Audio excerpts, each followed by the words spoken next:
Hey, Fred, uh, were you at all surprised to see your name on that list, number 70? And I mean, that kind of shows that uh, how you're regarded around the NFL. Where do you think you can take your game from here after this? Yeah, I wouldn't say I was surprised at all. I felt like I competed at a high level last year, and I think my peers they saw that, and it probably wasn't reflected as much in the awards, I guess you could say last year when it came to All Pro and those type of things. But obviously, that's all I care about, and continuing to become the best player I can be for this team, so that we can make it back to that game and make sure the outcome is how we want it.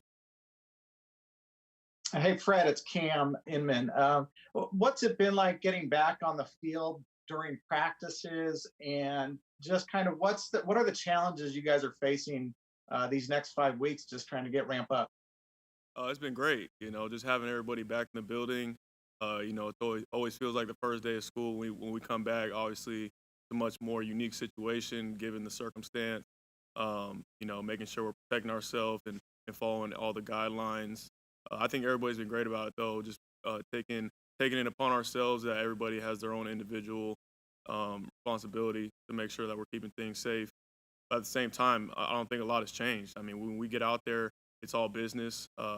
We're all hungry to get back at it and get going. So, as the weeks progress, just making sure that, like I said, just trying to keep it as similar as possible and getting work in, not wasting a day. If Fred, two questions about the lack of a preseason this year. What are your general thoughts about that? And two, specifically about tackling, how do you as a linebacker get your tackling up to standard when you're going to have very little practice at that this summer? Yeah, for preseason, it is going to be an adjustment. I think the biggest thing with not having preseason games is young guys not being able to get live reps before going into the regular season. It kind of feels like it's like a college feel now. Obviously not having a game and that first time you're in live action is the real thing. So in terms of tackling, like you said, I'm not worried about that one bit. I think the way we practice and we prepare in practice is all you need. We do thump in practice. So we're not bringing guys to the ground, but we're working on our technique and tracking, making sure that we're working that technique in practice, so that when we do come to the games, it's all natural. Hey, Fred, obviously a real key in mitigating the spread of the virus is to make sure guys, when they're outside the facility, follow the basic rules and the rules the NFL has set up. Um, I'm sure the coaches have addressed those type of issues, but as players, particularly the leaders on the team, does that have to be reinforced to some of your teammates, or kind of how are you handling that? Just making sure everyone's doing the right thing. Yeah, I think at the end of the day, everybody is on the same page when it comes to being responsible once we do leave this bubble that we're in at the practice facility. But uh, everybody's a grown man here. I can't babysit anyone, Richard Sherman or anybody else who's a leader on this team. You can't babysit guys once they get out of here. Everybody has their own families and lives they go back to, but everybody understands that what you go home to, you're going to bring back into this bubble once you come to work. And so everybody, like I said before, has that personal responsibility, knowing that you can't miss a day. We are very limited on time right now to get ready for the season, and every day matters. So making sure that not only yourself is available, but protecting the rest of the team. Hey, Fred, what were some of the biggest challenges for you this offseason, just kind of getting back into your work and doing things given the circumstances? And did you find yourself having to do anything different or maybe a little offbeat that you haven't done in previous off seasons? Yeah, it was a little different. Luckily where I was training down in Southern California, it stayed open for the most part. There was about a week or two where it got a little hairy, where making sure that we're following the guidelines, they had to shut down for a little bit. So then I'm like, okay, well, where am I going to train next? Like not wanting to miss a day, but luckily it ended up working out, and everything kind of worked itself out. But I think if anything, it gave more of a reason to just lock into training because there wasn't much else to do. Obviously you're in quarantine and there's not a lot of things to do outside, and just obviously it was just going to training and then going home, going train, go home. So, I got everything I needed out of this offseason. Fred, this is Chris Biederman with the Sacramento Bee. You guys had your first player opt out last night in Travis Benjamin. I know you can't speak for everybody, and everybody has their own unique circumstances, but what kind of conversations have you had with other guys, whether they be teammates or around the league, about making those decisions, and what do you think factors into that decision?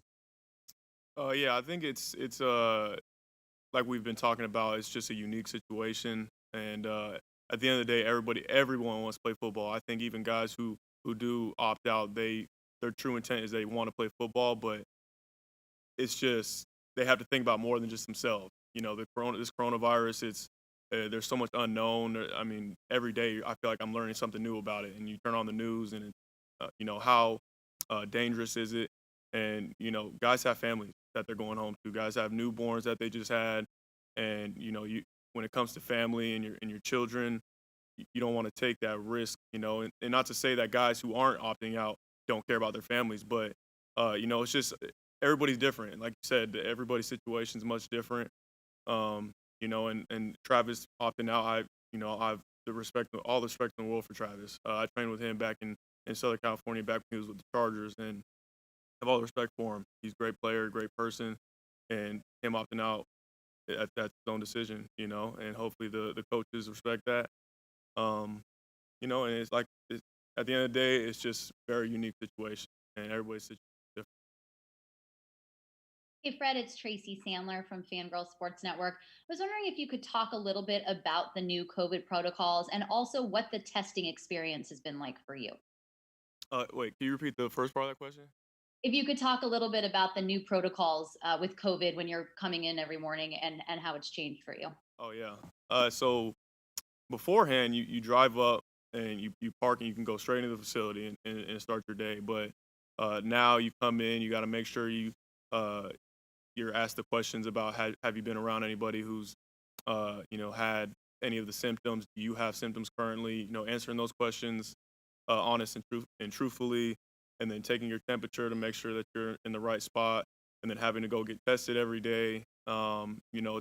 It's this process, so you got to make sure that you're making sure you have enough time to do those things, and then obviously once we get into the facility, things being spaced out and wearing your mask and all these little things, making sure you're wiping down your areas after you're finished sitting there. Everybody feels like they have that individual responsibility to keep things safe. Hey, Fred, Jennifer Lee Chan. Richard Sherman yesterday kind of talked about how the team with the best adaptability is going to be making it deep into the postseason. What is it about the 49ers and your roster that makes you more easily able to adapt to what's happening, the different circumstances that you're facing this season? I think Rich hit it on the head with that one. I think it is about adapting, uh, and I think we have one of the best locker rooms, one of the best groups of men in the whole NFL in our building. I feel like everybody understands the situation and is willing to make the sacrifices needed. And like Sherm said, you gotta adapt, and things are gonna change. Things are much different right now than they have been in the past, and I guarantee that things are going to continue to change as the season goes on, and the NFL learns new things, and so you have to adapt to the situation. Possibly not having fans and all these other things come into account. You got to adapt. So I think we're ready for the challenge, and we're going to do whatever we need to do. Hey, Fred, Kyle Posey from Niners Nation. Can you just talk about your relationship with Quan Alexander and how it's evolved over the past year? Yeah, me and Quan got a great relationship. Since the day he stepped onto this team, I say it all the time, but he brought this swag and this energy to the group, and completely transformed not only our linebacker room but the defense. And me and him have grown closer as we've spent more time with each other. And this year, it's kind of crazy because we get out there in that first day of walkthrough, and usually there's a little bit of trying to work back into things, but we got out there and we're hitting on all cylinders. Just having that year under our belt, being together, Dre included, things just run so much faster, so much smoother, and we're able to set the tone right away. We're all about bringing the juice, bringing the energy, not only to the defense but to the whole team, and we haven't missed a beat with that. Hola, Fred. Carlos Ramirez from Telemundo, Bay Area, and 49ers Spanish media. How will it affect your game, pros and cons of not having preseason games? I think not having preseason games, all 32 teams are going to have to adjust. It's not only going to affect the 49ers, but everyone. Like I said before, preseason games are a big chance for some of the younger guys to get those live reps and put it on tape in a live situation, and for older guys to obviously get their feet wet and get ready for the regular season. And so it'll be an adjustment, but I feel like you have a lot more time here at the practice facility to work on your craft and make sure you're in game shape and work on the little things. Hey Fred. William Hammonds here with Sports Fans Rap. How's it going for you? Great. Listen, do you feel you have a greater sense of responsibility related to the rise in the social consciousness and actions that have been taken by professional athletes, some similar to the NBA players and the Major League? Has there been any talk among any of the players about, how you guys might respond to any of this? It's a great question. I learn more and more every day when it comes to my responsibility in that aspect. This offseason was very eye-opening, given the what's going on in our society right now with social injustices, and inequalities amongst Black. And I feel like in the past I wasn't really subject to that, so I feel like I almost feel like I couldn't speak about it. I didn't have that. I'm tripping over my words right now.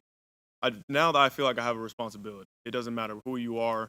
Having the platform that we have as NFL players, we reach so many different people, and my mission has been to just make sure that people know that you need to treat everyone equal. It doesn't matter who you are, and trying to be more of a face of that. And I feel like we have all the support of our management, and the players are together in it. I know we're going to continue the conversation throughout the season. We're not just going to go back to playing sports and it's just going to go away. So we're going to continue to talk about it, continue to learn. I think that's the biggest thing, is continue to learn. Open your ears, close your mouth, and we'll keep it going. Great stuff, Fred. All right, folks, we're done with Fred for today. We'll begin with Raheem in a couple minutes, right around noon.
Raheem, how you doing? I'm good. How about yourself?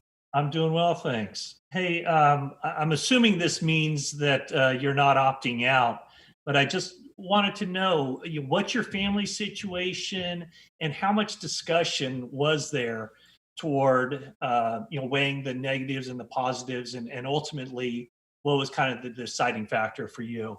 Yeah, yeah. Obviously, as you mentioned earlier, that I'm not gonna be opting out, but it was a long, very long and tough discussion with my wife. Right now, our current situation, she's back in Cleveland, um, with the family, with my 13-month-old son, um, as well as we're expecting our second child. So, in at the end of September. So, um, the the discussions we've had, man, have been long and extensive. But she understands the importance of me being out here and being able to provide for the family and all those good things. And so we've had more positive talks than negative, and we've been able to communicate on a day-to-day basis. Just to understand each other's feelings and to make sure she's at ease, especially during a time like this with the uncertainty of COVID, as well as having the birth of our second boy. So it's been a blessing that we've both been on the same page. We've both had nights where we've cried on each other and just talked about, especially before I left, just talking about how we're gonna manage this whole deal. And I told her flat out, hey, look, I don't want you guys to even come to Cali because I don't want you to be infected. I don't want my 1 year old to be infected as well. As the new addition to our family. So we were able to work it out, and I'm here. So she understands, and like I said, it's truly a blessing. Raheem, that's got to be tough on you though, not to be with your young family, especially a new child. I mean, how are you gonna be able to sort of handle that emotionally? And another part of that question is, have you had those discussions with teammates as well? I imagine there are a lot of guys on this team with young families who don't want to expose those families to COVID. Yeah, yeah, that's a great question. You know, I just got done talking to Mark as I was walking in here. He's dealing with a 1 year old as well. That's around the same age, a little bit older than my son. And we were talking about it. He was stressed out just because he knows that he's not going to be with his family the entire time. And I try to bring some ease into the light and be like, hey, look, man, you're the breadwinner in your family, and so am I. You're not the only one in this position. But we just got to make sure that we just keep each other accountable and keep the guys in the locker room accountable, so that way we can actually go home at the end of this thing, COVID free, and be safe, and to have to make up those lost times that we've been away from our families, which is tough to think about at the moment, but in the grand scheme of things, it will all pay off, and it's gonna be a blessing, one way or the other. We gotta do our part, do our due diligence, and um, make sure that we're a okay. Hi, Raheem. Grant Cohn, Sports Illustrated. First of all, congratulations on your raise. Second of all, was there ever a point you thought you wouldn't be able to work it out with the 49ers this offseason? I appreciate you, Grant. Thank you so much. And then yeah, you know, it was long and difficulties, but in the end, we were able to sit down and have communication, and it's a blessing to be here. It's one of those things where I knew that it was gonna be right, regardless of how it played out, but I knew that at the end it was going to be all right, and I was still going to be a Niner no matter what. It's just moving pieces and trying to figure out what you got to do, not only for contract wise, but as a business, and then as family. It helps a lot when everybody's on the same page, and um, this is a family, and we all understand that. As you can see, like what we've been through these past 3-4 years with the organization, going 6-10, and then the following year 4-12. So it just tells you, and then Super Bowl run last year, just tells you that this is a family-based organization, and they really pride themselves. We all really pride ourselves on being family, and what family doesn't have those problems? Like I argue with my little brother. It's one of those things where, hey, look, I argue with him, but I also love him at the same time. That's what's going on here. So we eventually got it fixed, and like I said, it's a blessing, and I'm glad to be here. Raheem, this is Chris Biederman with the Sacramento Bee. Just for clarity, do you have plans to go back to Cleveland when the child is born, or have you figured that out yet? I talked with Kyle a couple days ago. Me and him had the discussion, just about what happened during the off season, but more so about my family and, being able to try to go back. And he told me, hey, man, we're always here. Whatever you need, we're going to provide that for you. And we're going to make sure that everything is in your corner. I talked with my wife about it after I broke the news. I talked to Kyle, and he was being accepting of the whole situation with our family. And she said, "Hey, look, as good as that sounds, I still don't want you to come out here if the cases are bad, even worse, because their newborns are at high risk, and you do have to quarantine." And I try to ease her mind a little bit and tell her, hey, look, I'm getting tested every day. It's not like I'm going out, doing reckless things, and I'm in the hotel where there's really nobody, in the hotel right now because nobody's really traveling, especially the team hotel. So, and she said it sounds all good and stuff, but we just gotta make sure when the time is right, the time is right. If you don't have to be here, you're gonna miss the birth. And I told her I'm gonna do everything I can to make sure you're happy at the end of the day.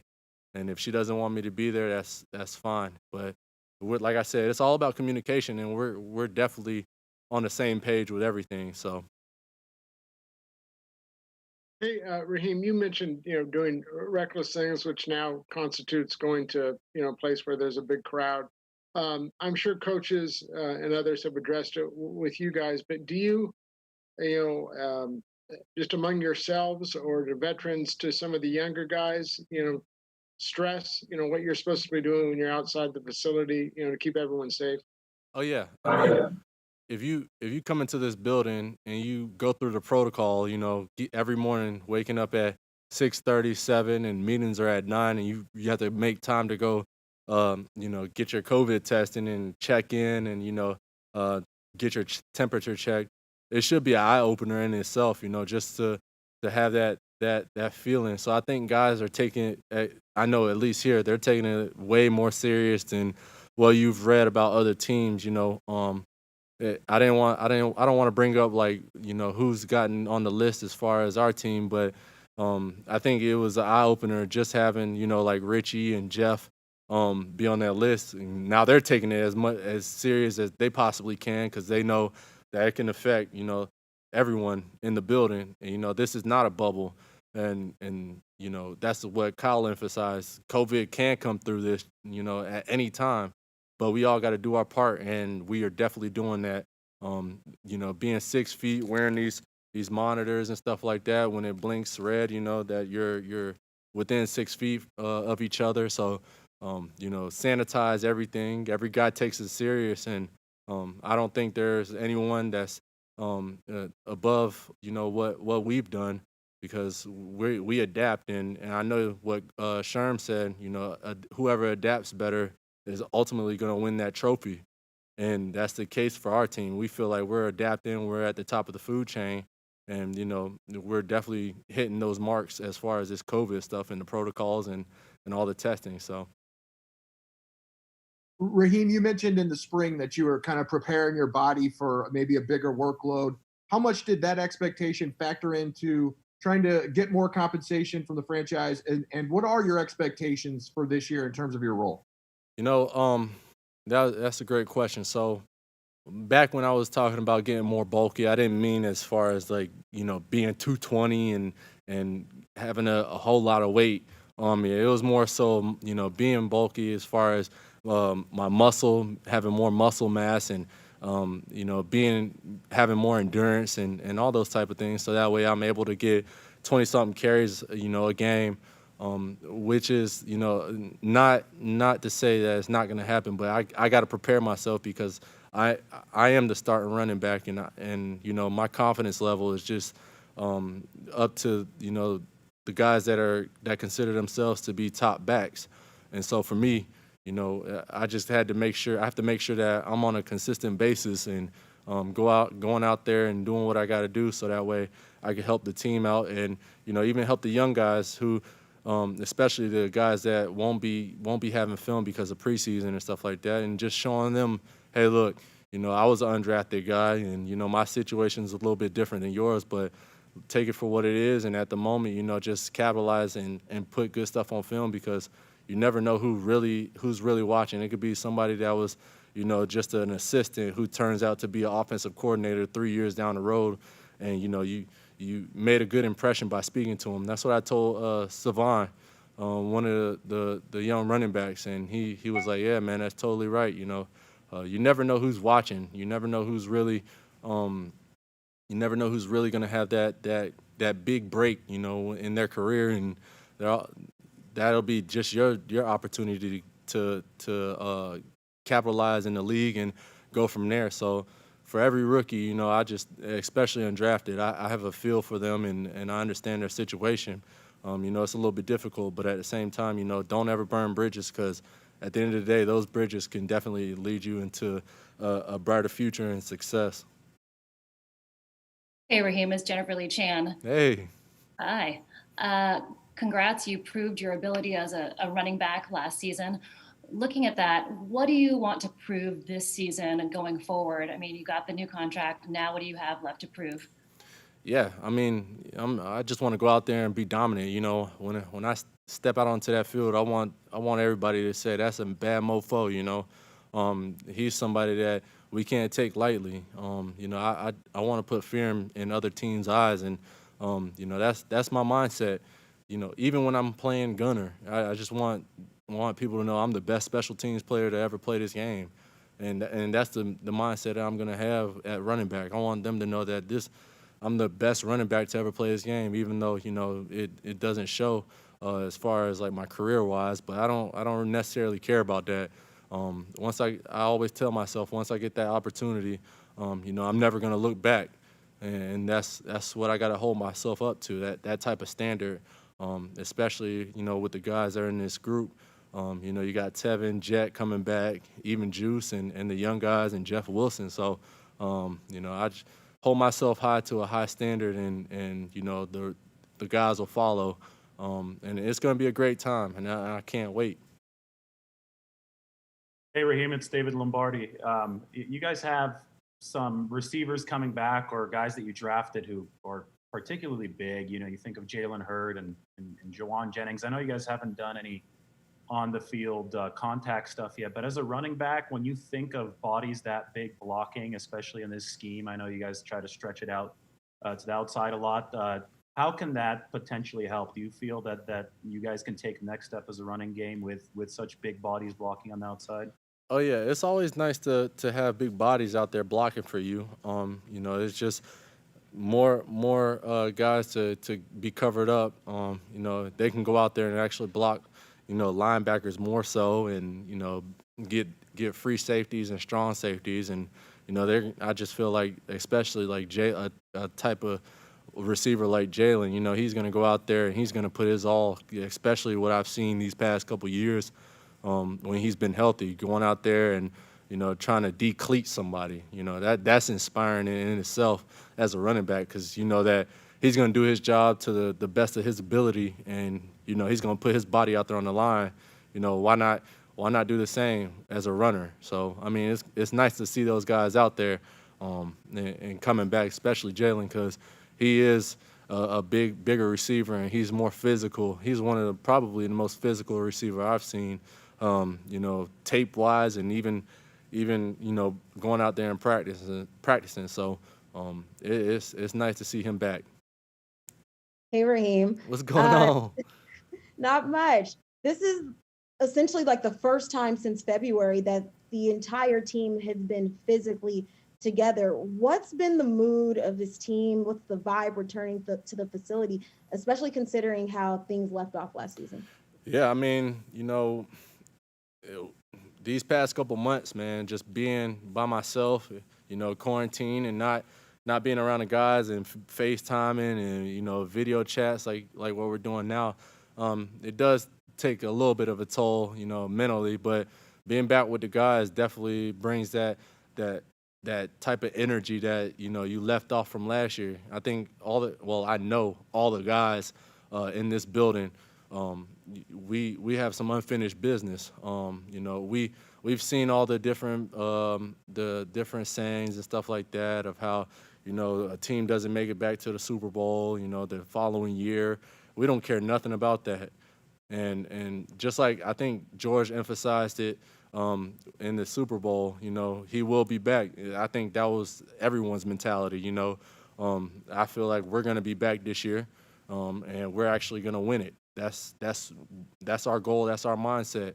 We don't care what happened in the past. The past is the past, and we're gonna move on, and we're gonna dominate this game the way we know how to. So the energy right now is just crazy, especially during these walkthroughs. Guys are really amped up. It's more so of a run through / a little miniature practice. I know I'm not allowed to say that, but it's so awesome, man. The energy is just unbelievable, and we love each other, and this is a family and a brotherhood, and we'll fight for it. So we're definitely feeling like, hey, look, we're back in our Super Bowl form. We got some unfinished business, and we're ready to take care of business.